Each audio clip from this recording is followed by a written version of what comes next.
Country 57টি থাকার থেকে আজকে ফিলিস্তিনে আজকে তারা মার খাচ্ছে।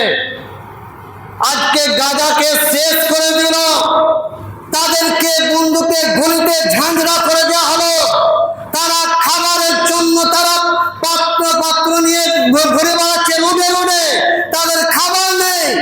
আজ বাচ্চারা তারা সেই মাংসকে গুলি করে ঝাঁঝরা করে দিয়ে তারা হাসপাতালে যাচ্ছে সামান্য একটি ওষুধ পানির জন্য, সেটাও তারা পায় না।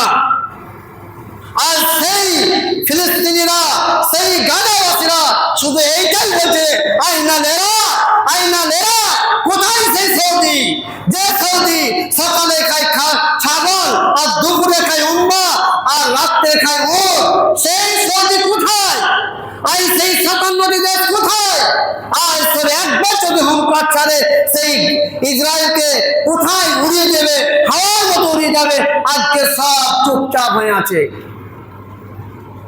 যে আমরা সংখ্যা গরিষ্ঠ হয়েও আজকে তাদেরকে আমরা কিছু বলতে পারলাম না। আজকে আমরা চুপ হয়ে রইলাম, আর সেই সৌদি আজকে চুপ হয়ে আছে।